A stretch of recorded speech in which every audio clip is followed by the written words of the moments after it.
नमस्कार, मैं दयाशंकर मिश्र। हरियाणा में आखिर ऐसा क्या हुआ जिसने बीजेपी को लगातार तीसरी बार ऐतिहासिक सफलता हासिल करने में मदद की।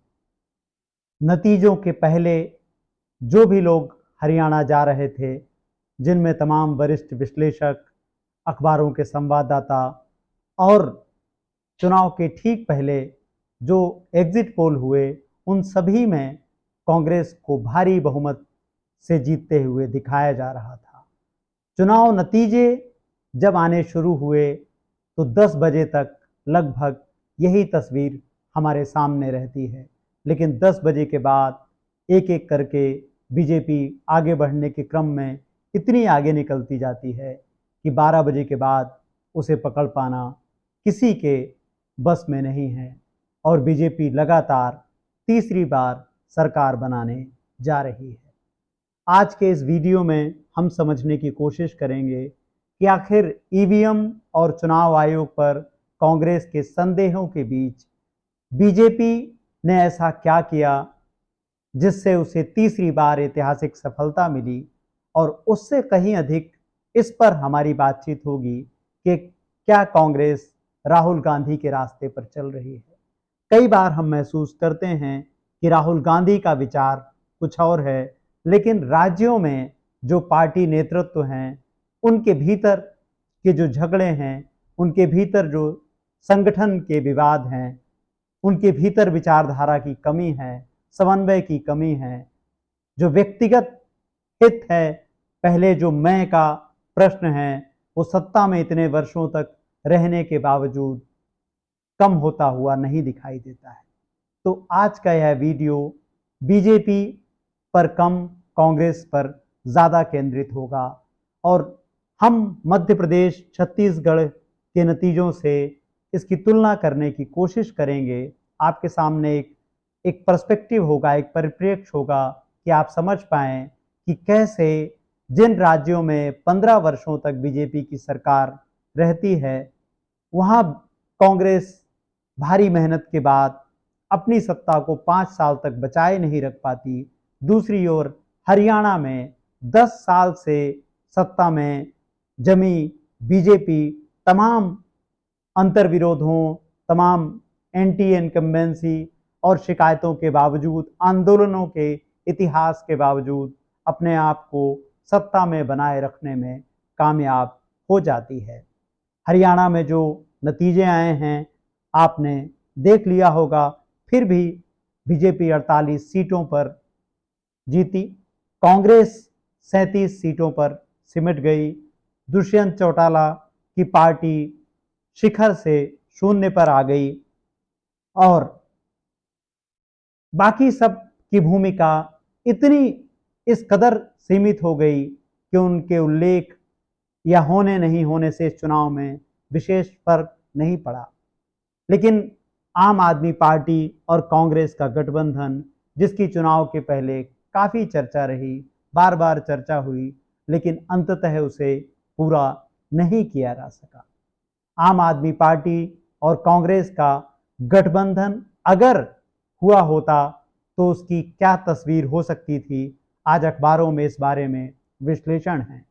अखबारों का जो विश्लेषण है, अध्ययन है, और चुनाव आयोग का जो डाटा है, दोनों चीज़ों को अगर हम मिला दें तो हम देखते हैं कि 5 सीटें ऐसी हैं जहां बीजेपी उम्मीदवार के जीत का मार्जिन आम आदमी पार्टी को मिले वोटों से बहुत कम है। इसका अर्थ यह हुआ कि अगर आम आदमी पार्टी और कांग्रेस का गठबंधन हुआ होता तो इन 5 सीटों पर निश्चित रूप से इस गठबंधन को कामयाबी मिलती, बाकी सीटों पर भी उसका प्रभाव पड़ता। मिसाल के तौर पर हम देखें उचाना कला, यहाँ बीजेपी उम्मीदवार केवल 32 वोटों से जीते हैं, जबकि आम आदमी पार्टी के प्रत्याशी को 2495 वोट मिले हैं। इसी तरह से डबवाली में बीजेपी उम्मीदवार 610 वोटों से ही जीत पाए, जबकि आम आदमी पार्टी को यानी उनके प्रत्याशी को 6,606 वोट मिले। यही हाल असंध, दादरी और महेंद्रगढ़ का रहा। तो आप देखें कि अगर यह 5 सीटें इस गठबंधन को मिली होती तो इसका आज हरियाणा की तस्वीर संभव है कि दूसरी होती। और यह तो इन 5 सीटों की बात है जहां यह गठबंधन जीत सकता था, लेकिन बाकी जगहों पर भी, हरियाणा के अन्य सीटों पर भी इसका प्रभाव निश्चित रूप से पड़ता। आम आदमी पार्टी को 2% वोट ही नहीं मिले हैं, बल्कि अनेक महत्वपूर्ण जगहों पर उसने बहुत मदद, उसके कारण एक मदद मिली है बीजेपी को, शायद एंटी इनकम्बेंसी फैक्टर को नियंत्रित रखने में। अब हम आगे बढ़ते हैं। कांग्रेस की बड़ी नेता, सांसद, एक दलित चेहरा कुमारी शैलजा और हरियाणा में पूर्व उप मुख्यमंत्री रहे भूपेंद्र सिंह हुड्डा। हुड्डा और कुमारी शैलजा के बीच प्रतिद्वंद्विता नई नहीं है, लेकिन इस चुनाव में जिस तरह से कुमारी शैलजा को रोका गया या रोकने की कोशिशों की खबरें आई, उससे दलित मतदाताओं में निश्चित रूप से नाराजगी बढ़ी होगी। इससे इनकार नहीं किया जा सकता है। कुमारी शैलजा चुनाव प्रचार से लगभग दूर रहीं। उनके बयान आते रहे, मुख्यमंत्री पद की दावेदारी की बातें आती रहीं, लेकिन प्रचार में उनको सक्रिय रूप से नहीं देखा गया। आपको वह तस्वीर याद होगी जिसमें राहुल गांधी मंच पर कुमारी शैलजा और भूपेंद्र सिंह हुड्डा को एक साथ रखने की कोशिश कर रहे हैं। हाथ मिलाने की उनकी तस्वीर सब जगह देखी गई। क्या दलित मतदाता इससे दूर रह सकता है? कांग्रेस को इस बारे में सोचना चाहिए कि आप केवल संविधान की बात करके, दलित हितों की बात करके उसका समर्थन नहीं जीत सकते। आपको उसे प्रतिनिधित्व देना होगा, उसके उन नेताओं को जगह देनी ही होगी जो उनके प्रतिनिधि हैं या जिन्हें वह एक चेहरे के तौर पर देखता है।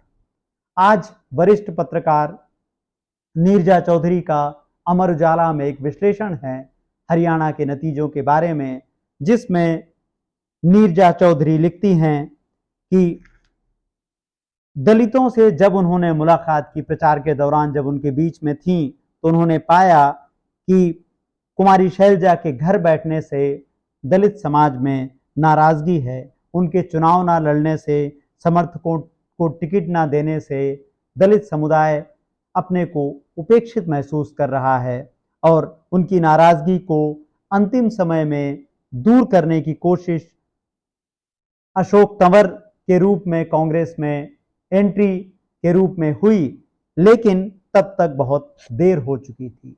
नीरजा चौधरी लिखती हैं कि हरियाणा में 90 सीटों पर 72 टिकट भूपेंद्र सिंह हुड्डा की पसंद के दिए गए, जिसका इस चुनाव के नतीजों पर निश्चित रूप से प्रभाव पड़ा। ईवीएम और चुनाव आयोग की भूमिका पर काफी बात हो चुकी है। कांग्रेस ने अपनी शिकायत भी की है, लेकिन ईवीएम और चुनाव आयोग को लेकर कांग्रेस को निरंतरता दिखाने की जरूरत है। एडीआर की रिपोर्ट, एडीआर एक संस्था है जो चुनाव आयोग के आंकड़ों का विश्लेषण करती है, तथ्यों को सामने लेकर आती है। उसने एक बहुत महत्वपूर्ण बात कही जो मामला सुप्रीम कोर्ट में भी गया, कि कैसे चुनाव आयोग ने वोटों को बढ़ाकर बताया कि अपडेट किया, और इस अपडेशन में 5 करोड़ से ज्यादा वोट डाले गए। इन 5 करोड़ वोटों का कैसे असर पड़ेगा, कितनी सीटों पर असर पड़ा, इस बारे में एडीआर ने अपनी रिपोर्ट में विस्तार से बातचीत की। आप वरिष्ठ पत्रकार सोहित मिश्रा के यूट्यूब चैनल पर इससे संबंधित वीडियोस में पूरा विश्लेषण देख सकते हैं एडीआर का, जिसमें विस्तार से बताया गया। वरिष्ठ पत्रकार राजू पारुलेकर और सोहित मिश्रा ने इस पर लंबी श्रृंखलाएं की हैं। बार बार उनके वीडियोस में इसके बारे में जानकारी सामने आती है, लेकिन हम देखते हैं कि कांग्रेस ईवीएम और चुनाव आयोग के विरोध को लेकर निरंतर नहीं है। उसे सड़कों पर उतरने की जरूरत है, उसे इस विरोध को निरंतर सामने रखने की जरूरत है। कानूनी लड़ाई लड़ने की जरूरत है, सड़क पर उतरने की जरूरत है। केवल चुनाव में नतीजों के बाद बात करने से बात नहीं बनने वाली है, क्योंकि अब हरियाणा के बाद महाराष्ट्र के चुनाव हमारे सामने हैं। सबसे बड़ा सवाल यह भी है कि क्या भूपेंद्र हुड्डा और कुमारी शैलजा मुख्यमंत्री की दावेदारी को चुनाव के नतीजों तक रोक नहीं सकते थे? क्या यह जरूरी था कि दोनों नेता सार्वजनिक रूप से एक दूसरे का विरोध करते हुए अपने मतदाताओं को पार्टी के एकजुट न होने का खुला संकेत दे रहे हैं? इस तरह की खबरें भी आई, बीजेपी की ओर से बयान भी आए, जिसमें यह बात कही गई कि कुमारी शैलजा को बीजेपी अपनी पार्टी में बुलाने का ऑफर कर रही है। क्या यह सब बातें दलित मतदाताओं को प्रभावित नहीं करती हैं? अब हम देख रहे हैं कि दलित मतदाता कांग्रेस से बीजेपी की ओर गया। जो मतदाता लोकसभा चुनाव में 2024 का लोकसभा चुनाव जब हुआ तो वो कांग्रेस के पास आया, लेकिन वो अभी वापस बीजेपी के पास गया। तो कैसे गया? क्योंकि उसके प्रतिनिधियों को, उसके चेहरों को आपने यानी कांग्रेस ने ठीक तरह से जगह नहीं दी। तो भूपेंद्र सिंह हुड्डा को कितना समय मिलना चाहिए? 10 साल में उन्होंने पार्टी को खड़ा करने का काम कैसे किया, उसके नतीजे आज हमारे सामने हैं कि कांग्रेस 37 सीटों पर सिमटी हुई है। तो आम आदमी पार्टी का गठबंधन क्या भूपेंद्र सिंह हुड्डा के कारण नहीं हुआ, या उनके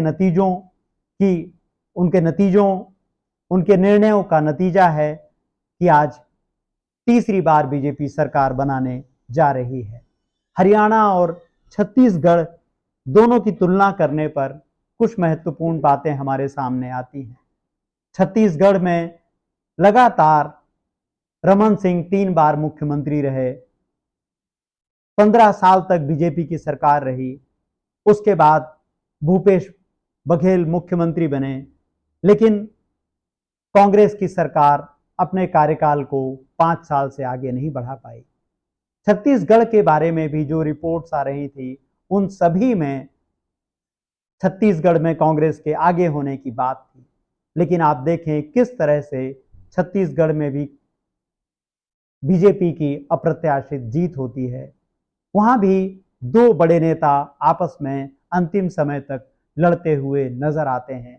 पूरे 5 साल की सरकार में ही कांग्रेस के 2 बड़े वरिष्ठ नेताओं के संघर्ष की कहानियां अखबारों में छपती रहती हैं, और नतीजा हम देखते हैं कि जिस सत्ता को बीजेपी ने 15 साल तक संजोए रखा, कांग्रेस 5 साल के बाद उसे संभाल पाने में विफल होती है। मध्य प्रदेश में भी बिल्कुल ऐसी ही कहानी दोहराई गई कि तमाम रिपोर्ट्स में कांग्रेस के आगे होने की बात थी। तो क्या कारण है कि मध्य प्रदेश और छत्तीसगढ़ में बीजेपी तमाम वरिष्ठ नेताओं और नेताओं की एक बड़ी फौज को एकजुट रखने में कामयाब होती है, लेकिन कांग्रेस छत्तीसगढ़, मध्य प्रदेश और हरियाणा में, राजस्थान में ऐसा कर पाने में विफल होती है? क्या कांग्रेस नेतृत्व को इस बारे में दखल देने की जरूरत है, या कड़े निर्णय लेने की जरूरत है? यह फैसला तो कांग्रेस कर सकती है, लेकिन एक बड़ा सवाल इस बीच में यह भी खड़ा होता है कि क्या कांग्रेस उस विचारधारा के निकट है जिसकी बात राहुल गांधी करते हैं? राहुल गांधी की भारत जोड़ो यात्रा, राहुल गांधी के भाषण जिस तरह से सांप्रदायिकता को ललकारते हैं, क्या उनकी सरकारें और राज्य में जो लोग नेतृत्व करने वाले नेता हैं, क्या उसी तरह से वो सांप्रदायिकता को ललकारते हुए नजर आते हैं? क्या आपको हरियाणा में ऐसे नेता सुनाई देते हैं, उनकी आवाजें सुनाई देती हैं जो आरएसएस और बीजेपी को सीधे तौर पर चुनौती देते हैं? क्या आपने महसूस नहीं किया कि छत्तीसगढ़ में जब कांग्रेस की सरकार थी तो किस तरह से उन्होंने लगभग वही रास्ता चुना जिस रास्ते पर बीजेपी आगे बढ़ रही थी? उन्होंने सांप्रदायिकता से मुकाबला कैसे किया? उसके लिए कौन से रास्ते चुने और क्या उन रास्तों की, क्या उन कदमों की आवाज आपको सुनाई देती है। आप बीजेपी की पिच पर खेलकर बीजेपी का मुकाबला नहीं कर सकते हैं। अगर बीजेपी सांप्रदायिकता के रास्ते पर आगे बढ़ रही है, जो बात सॉफ्ट हिंदुत्व की कथित तौर पर कही गई, तो वो सॉफ्ट हिंदुत्व जैसी कोई चीज नहीं है। हिंदुत्व एक विचारधारा है जिसमें केवल हिंदुओं की बात है और मुसलमानों के लिए नफरत है, जिसमें सांप्रदायिकता का आवेग तेज ही होते जाना है। उसका कोई हार्ड और सॉफ्ट वर्जन नहीं हो सकता है। राहुल गांधी की राजनीति को कांग्रेस के नेताओं को गंभीरता से समझने की जरूरत है। जब तक कांग्रेस विचारधारा पर काम नहीं करेगी, संभव है कि किसी तरह वह सत्ता हासिल कर ले, लेकिन उस सत्ता को बनाए रखना संभव नहीं होगा। कांग्रेस को सबसे पहले विचारधारा को अपनाना होगा। उस विचारधारा को अपनाना होगा जिसकी मशाल महात्मा गांधी, पंडित नेहरू, भीमराव अंबेडकर, सुभाष चंद्र बोस, वल्लभ भाई पटेल से हमें मिलती है। उस कांग्रेस की विचारधारा को कांग्रेस को आगे ले जाने की जरूरत है। कांग्रेस जब तक उस विचारधारा की मशाल को थामे आगे नहीं बढ़ेगी, तब तक वह कभी कभी संभव है कि सत्ता में आ जाए, लेकिन सत्ता को बचाए रखने का काम विचारधारा के बिना नहीं किया जा सकता है। अगर विचारधारा है तो सत्ता देर सवेर मिल ही जाएगी। तो ऐसा लगता है कि जैसे बहुत सारे राज्यों में कांग्रेस के नेताओं की रुचि विचारधारा से अधिक सत्ता में है। अब इस बारे में कांग्रेस को मंथन करने के लिए बहुत कम समय है, क्योंकि महाराष्ट्र चुनाव बिल्कुल तैयार हैं। संभव है कि महाराष्ट्र चुनाव थोड़ा पहले भी हो जाएं, क्योंकि बीजेपी चाहेगी कि जो हरियाणा से जो उसे बढ़त मिली है, वह बढ़त आगे कायम रहे। इसी तरह जम्मू कश्मीर के आंकड़ों का जब आप विश्लेषण करेंगे तो आप पाएंगे कि वहाँ कांग्रेस की भूमिका गठबंधन में बहुत एक ऐसे साथी की है जिसकी हैसियत लगातार कमतर होती जा रही है। तो क्या कारण है कि कांग्रेस जहां गठबंधन में है, वहां उसकी भूमिका बराबरी के होने की बजाय कमजोर साथी के रूप में होती जा रही है। कांग्रेस को अपने संगठन, अपनी विचारधारा पर तेजी से काम करने की जरूरत है, और इसमें भी सबसे पहला काम उसे विचारधारा पर करने की जरूरत है। आरएसएस और बीजेपी पर वैसे ही हमलावर रुख की जरूरत है जिस तरह का रुख राहुल गांधी रखते हैं। तो राहुल गांधी और कांग्रेस के तमाम नेताओं को विचारधारा के स्तर पर अधिक स्पष्टता से काम करना होगा। हमारे आज के इस वीडियो में बस इतना ही। लोकतंत्र संविधान पर हमारे वीडियोस देखने के लिए हमारे चैनल को लाइक कीजिए, सब्सक्राइब कीजिए और हमारे विचारों को अधिक से अधिक लोगों तक, नागरिकों तक पहुंचाने में मदद कीजिए। नमस्कार।